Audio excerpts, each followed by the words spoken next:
많은 분들이 궁금해할 것 같은 기사인데요. 네. 다음은 헤럴드 경제 기사고요. 주식 다음으로 부동산 공포에 강남이어 마용성도 억대 하락. 강남은 재건축 신축할 것 없이 연이어 5억 급락. 마용성도 규제 플러스 코로나 충격에 억대 하락 나타나. 네, 라는 내용의 기사고 몇 개 단지를 이제 표로 알려주셨는데 제가 좀 보니까 1월 6일에 이제 실거래된 것들, 1월 달, 12월 달 요럴 때 실거래된 것들이랑 최근에 이제 그 뒤로 뭐 한 달, 두 달 뒤에 실거래된 것들 비교해서 작성하신 기사예요. 네. 네. 사람들이 굉장히 궁금해할 것 같아요. 이거 이제 어떻게 되나 하고. 네. 여기 지금 예를 든 단지가 6개 단지입니다. 네. 강남 3구 마용성에서 각 대표 단지들 하나씩 뽑았는데 강남의 대표 단지는 도곡동 타워팰리스라고 하시면서 1월 달에 31억인데 25억이 됐으니까 5억 빠진 거다. 이게 네. 아마 기사의 제목이었던 것 같습니다. 네, 네. 강남구의 저기 랜드마크가 타워팰리스입니까?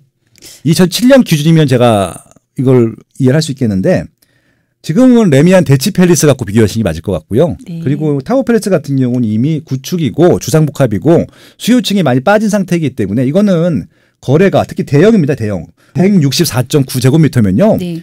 제일 큰 평형대일 것 같은데 여기는 수요층이 없어요. 대기 수요층이 없고 나서면은 거래를 해서 계약을 하는 게 일반적인 행태거든요. 그래서 여기는 이거 거래 비용은 정상적인 거래가 아니고 일반 아파트도 아니잖아요. 그렇기 때문에 이거는 일단 주요 사례에서 제외하는 게 맞고요. 정말 그 강남구에서 시세가 빠지는 걸 확인하고 싶으면요. 레미안 대치 팰리스 가지고 특히 84제곱미터 가지고 비교해 보시는 게 맞다. 그게 만약에 5억 빠졌으면 진짜 5억 빠진 겁니다. 그렇게 보시면 될 것 같고요. 서초구 반포동 같은 경우는 반포주공 1단지인데 이거는 거래가 지금 안 돼요. 거래되는 것들이 조합이 조합분만 거래가 되는데 10년 이상 소유하고 5년 이상 거주한 세대에 한해서만 거래가 되는 것들이기 때문에 매물이 많지 않은 상태에서 이것들은 이 조합 물건이 어떤 타입을 분양받느냐 이미 확정이 돼 있는데 그거 보고 보셔야 되는데 그것도 까지 않은 상태에서 이게 1+1인지 추가 분담금 없이 청산하는 것인지 그러니까 뭐 청산을 받는 것인지 뭐 이런 것들이 하나도 좀 안 나와 있는 것들이잖아요. 그거 상태에서 지금 5억이 빠졌다고 비교하는 것은 이거는 어불성설이고요. 그러니까 이렇게 정상적인 아파트가 아니잖아요. 그 지역에 진짜 정상적으로 거주하는 아파트 갖고 비교하시는 게 맞다는 말씀을 드리고 싶은 것들이고요. 애매하네요. 예, 송파구 잠실동의 LS 리센츠 이건 랜드마크 맞아요. 네. 근데 여기서 보면은 20억 5천에다가 16이 나왔는데 요 16억은요 기사가 굉장히 많이 됐습니다. 대부분 기사가 어떻게 나왔냐면요. 이거 누가 샀는지 어떤 거래인지 까보자고 말했는데 아직 안 나왔어요. 근데 대부분 다 증여로 예상을 하고 있더라고요. 네. 왜냐하면은 이거 말고 이거 다음에 추석적으로 16억이 거래된 게 나왔으면 이해를 하는데 안 나왔어요. 그렇기 때문에 이것도 좀 의심되는 거리. 그러니까 이게 정상적인 거래가 아니라 물론 증여가 정상적인 거래가 아니라고 하는 것이 아니라 일반적인 모르는 사람들끼리 매매가 아니라는 것들이죠. 예, 그렇기 때문에 이것도 좀 일단 논외로 하고요. 그리고 마포구 대흥동의 신촌 그랑자이가 14억 7천인데 13억 9천으로 거래됐다. 이건 일단은 타입이랑 층을 보셔야 됩니다. 마포 그랑자이는요. 지금 제 빠시용 유튜브에 멤버십 분들은 제가 그랑자이를 분석해 놓은 게 있고요. 거기 중개업자 소장님이 그랑자이를 3개 단지로 나눠서 설명을 하는데 각 블럭마다 가격이 달라요. 같은 그랑자이인데. 근데 여긴 지금 1억 차이도 아니고 몇천 차이기 때문에 이거는 아마 동과 그 블럭과 층수에 따라서 충분히 이 정도 가능할 것 같거든요. 이것들 좀 그렇게 보시면 좋을 것 같아요. 예. 그리고 그 용산구 서빙고도 신동아 아파트는 이것도 재건축을 앞두고 있는 아파트인데 일단 매물이 없습니다. 매물이 없고 간간히 거래되고 있는데 지금 18억 7천에서 17억 9천이면 8천만 원 차이잖아요. 이 정도면은 이 대형 평형에서는 충분히 나올 수 있는 그 가격 변동의 폭이라고 보시면 좋을 것 같고요. 성동구 옥수동에 있는 레미안 옥스리버젠 이건 랜드마크 맞아요. 네. 제일 좋은 아파트니까 성동구에서 특히 옥수동에서는 16억 3천인데 14억 3천이다. 이것도 동이랑 충수를 까지 않으면 같은 동에서도요. 1층과 로얄층은 2억에서 3억 차이 납니다. 예. 그러면 여기도 허용 가능한 범위 내에 나온 것들이잖아요. 여기 6개 모두 다 적정한 사례는 아니라는 말씀을 드려보고 싶은 겁니다. 만약에 이 상태로 계속 거래가 된다? 동일한 조건인데 그러면은 하락이 맞는데 이것만 갖고는 하락인지 아닌지를 판단할 수 없다는 말씀을 좀 드려보고 싶은 것들이고요. 부동산 분석은 그렇게 하셔야지 단순하게 그냥 이번에는 뭐 매덕, 이번엔 매덕 이렇게 단순히 비교하시면 엉뚱한 결과가 나온다는 것들을 반드시 좀 아시고 좀 분석하시면 좋겠다. 그런 제안을 드려보고 싶습니다. 네. 네, 죄송합니다. 네. 왜요? 왜요? 혼나는 기사를 제가 가져왔네요. 네, 중앙일보 기사고요. 예. 수억 번다. 예. 코로나도 못 막는 청약 열기. 최고 785대 1 경쟁. 분양가 규제로 주변 낡은 아파트보다 저렴. 수억 원 시세 차익 노리고 청약 수요 몰려. 올해 공급 적고 규제 강화돼 열기 지속 전망. 어떻게 보세요? 네. 그러니까 지금 이것도 하나의 아마 이번에 코로나 전국이 끝나게 돼도 뭐 이어질 그런 트렌드 중에 하나일 텐데요. 과거에는 모델하우스를 오픈해서 청약하는 것들을 보여주고 홍보 효과가 됐었죠. 그리고 이제 분양을 하죠. 근데 지금 요 언급된 단지들은요 모두 모델하우스를 오픈을 안 했습니다. 요즘 모이면 안 되는데 모델하우스 가면 굉장히 막 복잡하잖아요. 소위 말하는 사이버 모델하우스 가지고만 했는데도 경쟁률이 이렇게 많이 나왔다는 것들이에요. 실제로 그러니까 우리가 모델하우스를 가서 봐도 이게 내가 진짜로 들어가서 살 때 이 모습이 아니라는 거를 좀 가상하고 가서 보잖아요. 네. 살림도 없고 모델하우스를 가면 뭔가 되게 깔끔하고 정돈돼 있고 그다음에 단지 전체 조감도 같은 걸 이렇게 보면서 위치도 대충 파악하고 하는데 그렇게 봐도 이게 한눈에 딱 들어오지 않는데 이분들은 사이버로도 이렇게 보신다니 진짜. 그러니까 부동산이 입지가 대단하네요. 제일 중요하기 때문에 네. 그 입지를 기본적으로 알고 있고 그 입지에 새 아파트가 들어온다는 것만 확정이 돼 있으면 분양을 받으셨다는 말씀을 드리고 싶은 것들이고요. 특히 재밌는 건 뭐냐면요. 지금 과천 같은 경우는 투기 과열지구이기 때문에 오케이 넘어가고요. 지금 그 비규제 지역 같은 경우는 지금 대구 중구 부산 북구는 비규제 지역이니까 뭐 분양권 뭐 인기 좋은 지역들은 많이 몰릴 수 있고 여기 투자자도 몰릴 수 있으니까 오케이 넘어갔는데 최근에 비규제 지역이었다가 규제적으로 바뀐 지역이 바로 권성구 지역인데 수원구 여기는 규제 지역 비규제 지역이었던 인기가 많았던 것들은 투자 수요층들이 아닐까라고 의심을 했었는데 규제 지역으로 바뀐 다음에 투자 수요층들이 들어올 수 없는 것들 조건을 감안해도 청약률이 두 자릿수란 말이죠. 그럼 여기는 분명히 실수가 많구나 였던 겁니다. 그런 거죠. 결국은 실수라고 하는 것은 제가 말씀드렸잖아요. 이사를 안 갈 수가 없는 것들이잖아요. 이사를 가야 되기 때문에 어쩔 수 없이 선택하는 경우 무조건 선택해야 되는 수요이기 때문에 이것들 같은 경우는 규제랑 무관하게 무조건 간다는 말씀을 드리고 싶은 것들이고요. 앞으로도 어떤 규제가 나와도 실수요층들을 막을 수는 없잖아요. 실수요층을 비교하게 되면 그건 문제가 생기는 것들이기 때문에 그래서 이게 실수가 많은 데들이랑 실수가 많지 않은 데는 양분이 될 텐데 지금 분양이 잘 되는 지역들은 실수가 많은 지역이다. 일단 그렇게 봐주시면 좋겠다라는 말씀을 드리고 싶고요. 또 하나는 이게 모델하우스 오픈하지 않아도 될 곳은 된다는 말씀을 드리고 싶은 겁니다. 이 말씀을 왜 드리냐면은 많은 건설사 분들이 모델하우스를 세우는 것들에 대해서 굉장히 스트레스를 받아 하세요. 세워야 되나 말아야 되나 하는데 아마 이번 코로나 전국 이후로는 모델하우스에 대한 그런 중요도가 높지는 않을 것 같아요. 좀 더 낮아질 것 같기도 합니다. 입지가 특히 좋은 데들 같은 경우는요. 그리고 또 하나 뭐냐면요. 지금 이 과천 지식정보딱 사원 같은 경우는 또 분양이 잘 되는 중에 하나가 뭐냐면은 분양가가 낮았어요. 네. 예. 주변 시세보다. 그러니까 지방 네. 같은 경우는 분양가가 낮지 않은데 서울하고 서울 주변에 있는 그런 좀 규제 지역들 같은 경우 분양가가 굉장히 낮습니다. 예, 그것들도 입지 볼 필요도 없어. 그 가격이면은 그냥 진짜 저층 1층 사도 돼. 무조건 로또야. 이런 판단 들면은 당연히 이분들은 실거주 목적이기도 하겠지만 투자 목적도 되는 것들이죠. 그러니까 왜냐하면 이게 투자 목적이 왜 생기냐면은 평소 때는 집값이 비싸기 때문에 살 마음이 없다가 그냥 구축 살아야지 하다가 저 가격이면 내 구축이랑 가격이 똑같네? 당연히 절로 가야죠. 그렇게 되는 것들이잖아요. 예, 그렇게 되다 보니까 본의 아니게 아무 생각 없이 살고 있던 층들도 투자 수요층들을 만들고 있는 분양가 정책이다. 예, 그렇게 좀 말씀드리고 또 싶네요. 네. 네, 오늘 마지막 기사입니다. 네. 시사저널이고요. 네. 코로나19 여파로 인한 부동산 전망 및 수요자 대응 전략. 반가운 얼굴이 있어서 제가 뽑아봤습니다. 네. 네. 소장님도 계시네요. 네. 네, 제가 있네요. 네. 5분이에요. 권대중, 하명진, 이창무, 심교원, 김학열. 네. 6분의 가격 전망은 모두 다 일단 다 하락이라고 네, 전망을 하셨네요. 저 하락이라고 말씀 안 드렸는데. 근데 여기는 이제 딱 하락이라고 나왔어요. 왜 이렇게 쓰였지? 네. 이건 제가 지역에 따라 다르다라고 말씀드렸거든요. 네. 네. 보기 편하게 하려고 이러신 것 같아요. 네, 한번 좀 5분 의견을 정리해 보도록 하겠습니다. 네. 네. 권대중, 하명진, 이창모, 심교원, 김학열은 뭐 대한민국에서 이런 이슈가 있을 때마다 인터뷰를 많이 하는 전문가들이고요. 아마 가격 정말 하락일 텐데 이것들은 아마 이제 계속 하락할 것인지 장기인지 중기인지 단기인지를 좀 구분해 볼 필요는 있다는 생각을 해보고 있고요.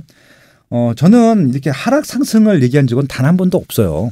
이건 그렇게 할 수가 없는 게 그러니까 17년도부터 19년도까지 서울은 3년 내내 오른 것처럼 수치는 보이지만 안 오른 아파트가 꽤 많거든요. 네, 근데 맞아요. 그렇다고 상승이라고 하면 그 안 오른 아파트까지 상승했다라고 평가할 수밖에 없는 것들이 제가 거짓말하는 것들이잖아요. 그러니까 이렇게 단순하게 하면 안 되고 입지에 따라 다르다고 하는 게 제가 늘 기준이라 말씀드리고 싶은 것들이고요. 코로나19의 영향으로 되면은 이게 뭐 빨리 아마 5분의 똑같을 텐데 이게 장기화만 되지 않는다고 하면은 이게 심각하지 않을 텐데 장기화 된다라고 하면은 심각할 수도 있다라고 하는 것들입니다. 예, 그런 것들이죠. 또 그건 저도 같죠. 근데 저는 말씀드렸다시피 이게 장기화가 된다 하더라도 실수요가 많은 데들은 영향을 주기가 좀 어려워요. 왜냐하면 지금 아까 신규 아파트 분양도 말씀드렸지만 대구 한가운데에 있는 대구 중구인데 대구 중구에서 분양한 게 161대1이에요. 지금 이 전국에서도. 그러다 보니까 이분들이 실거주하실 분들 같은 경우는 가는구나라는 것들을 다시 한번 반증할 수 있는 수요이기 때문에 단순히 장기화된다고 낙폭 크다라고 하면은 이것들은 뭐라 할까요?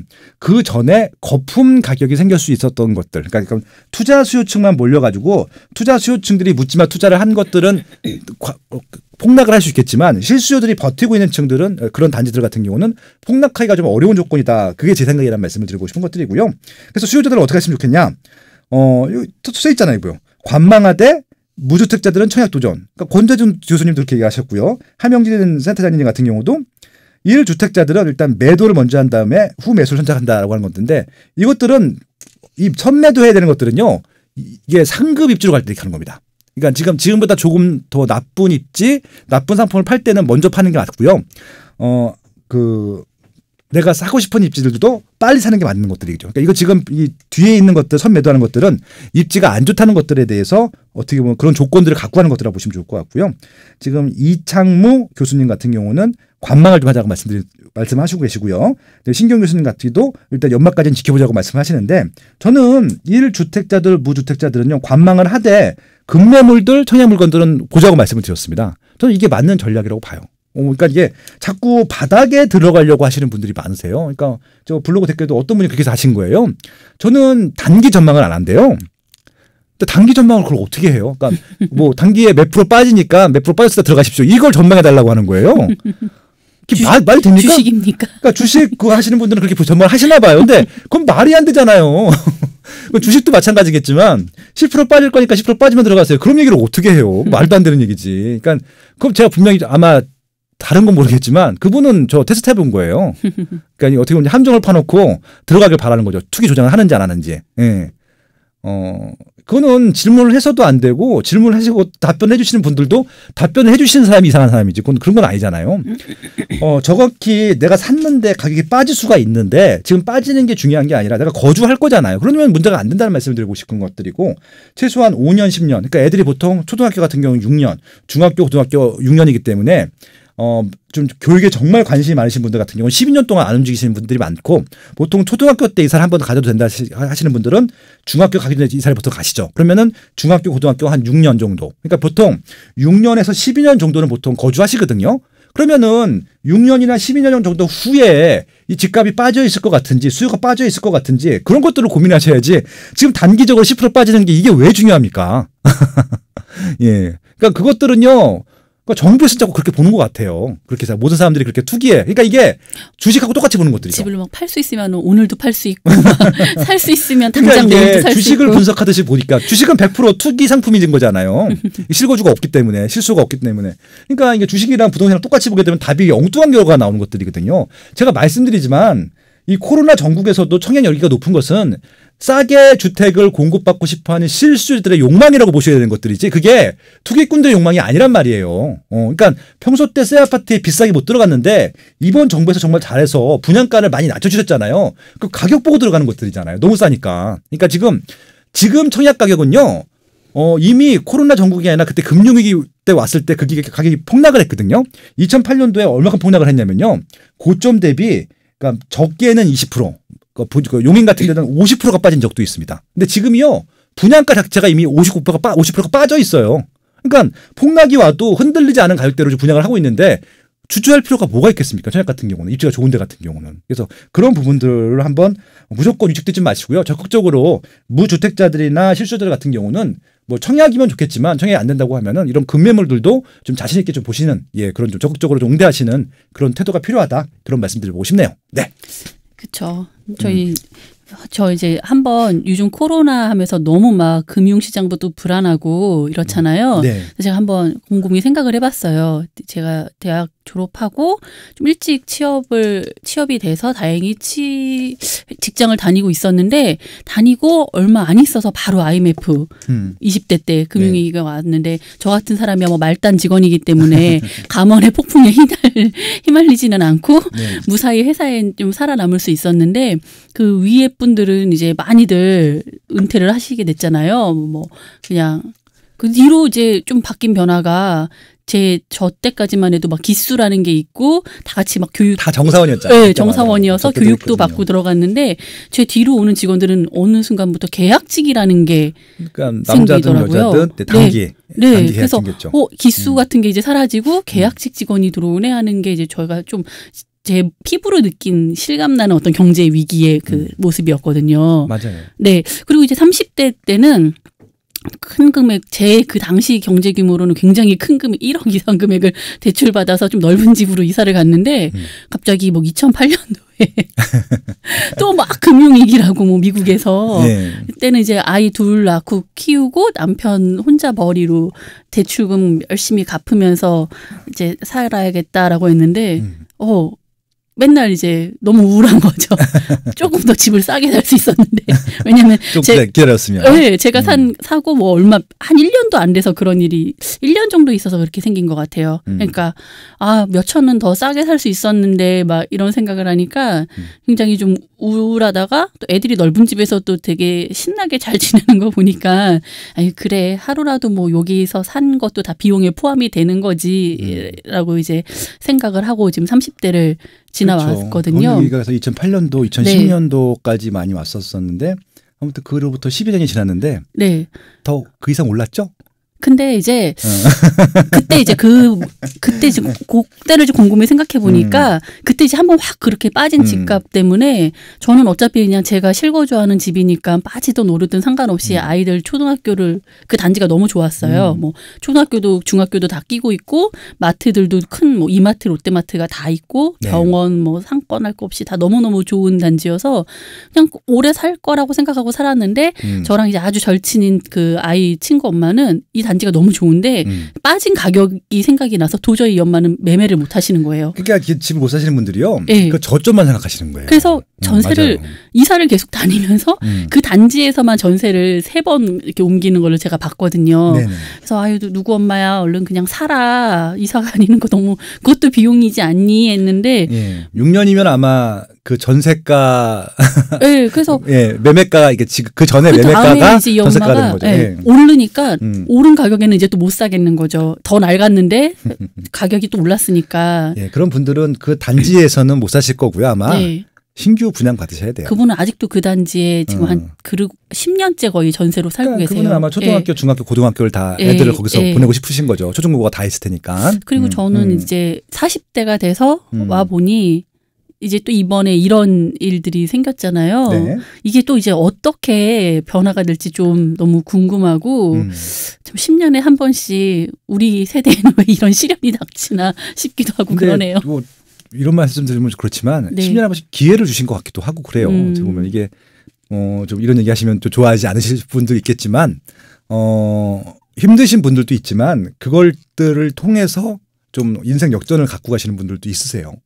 그래서 인생 역전이라는 게 재벌이 된다는 게 아니라 뭔가 터닝 포인트를 만드시는 분들도 있다는 얘기죠. 그러니까 그거는 터닝 포인트를 만드는 사람이 되라라는 취지로 말씀을 하신 거죠. 근데 이게 그 공부를 꾸준히 하시고 평소 때 이런 것들에 대해서 조금은 조금 의연하게 좀 경험치가 있으신 분들 같은 경우는, 이 경험이라고 하는 게 직접 경험도 필요하지만 간접 경험, 저희가 계속 말씀을 드리잖아요. IMF 때 어땠는지, 금융위기 때 어땠는지. 특히 저 같은 경우는 거의 20년, 40년 시장 계속 말씀드리다 보니까 그 경험치나 분석 결과 가지고 말씀드리는 내용들이거든요. 그러니까 이제 이것들이 딴 얘기라고 생각하지 마시고 그냥 본질적인 가치를 보셨으면 좋겠습니다. 늘 그런 말씀 드려보고 싶거든요. 지금 당장은 빠질 수 있는 것들이 맞긴 한데 적어도 물론 모든 아파트가 그런 건 아닐 겁니다. 근데 적어도 아까 말씀하신 대로 애들 학교를 집안에 보낼 수 있고 뭐 상권도 있고 대형 병원도 있고 심지어는 전철역도 있고 뭘 걱정하세요? 스타벅스도 가까이 있죠. 네. 그럼 뭘 걱정하세요? 그렇잖아요. 갑자기 스타벅스 얘기하셔서 깜짝 놀랐네요. 갑자기 스타벅스 커피가 땡기네요. 아무튼 이제 그런 입지면 단기 고점이라 하더라도 빠질 수 있겠죠. 있는데 뭘 걱정을 하세요? 수요가 빠지지 않을 때. 제가 말씀드렸잖아요. 수요가 빠지지 않은 게 제일 중요하다고요. 예. 지금 연락하세요, 그분하고? 가끔 연락하죠. 네. 아무튼 분양 받으시라고 하세요. 아무튼 그분은 또 다행히 그동안 꽤 오랜 기간 동안 무주택자였기 때문에 가점 높겠네요. 청약 통장만 갖고 계시다고 하면은 무조건 청약 받으시라고 하세요. 지금 제일 좋은 방법입니다. 아무튼 그랬습니다. 50대 때는 또 어떤 일이 있을지 아주 기대가 되네요. 네, 그러니까 무주택자 분들은요, 아예 무주택으로 가셔야 돼요. 그래야 청약 가점이 높아지기 때문에 그렇고요. 이게 진짜 꼼꼼히 보셔야 됩니다. 무주택자가 아닌데 무주택자라고 생각하시는 분들도 있거든요. 부모님이 가끔 굉장히 싼 주택들을 증여해 주시는 경우가 있거든요. 5천이 안 되는 주택들 같은 경우는 증여세를 안 내기 때문에 몰라요. 근데 또 유주택이 돼버리죠. 네, 그렇죠. 그렇죠. 빌라 같은 경우로 쓸 수 있으니까. 아무튼 위기가 기회가 될 수 있다는 말이요. 정말 그래요. 주식하시는 분들도 그렇고 부동산도 그렇고요. 아마 이번 기회를 통해서 확실히 공부하시면 좋겠다는 말씀을 드려보고 싶고요. 지난주 목요일 날 제가 해안선이랑 실시간 방송한 게 있거든요. 꼭 들어보세요. 제가 정말 알짜 같은 좀 팁들을 많이 드렸으니까 공부 어떻게 하면 되는지에 대해서도 말씀드렸고 어떤 걸 보셔야 되는지도 말씀드렸으니까 유튜브도 꼭 시청해 주시기 바랍니다. 네. 네. 어려운 분들 많은데 다들 힘내시고 빨리 이 시기가 말씀의 상담사기가 지나갔으면 좋겠습니다. 끝까지 같이 하겠습니다. 네, 감사합니다. 고맙습니다.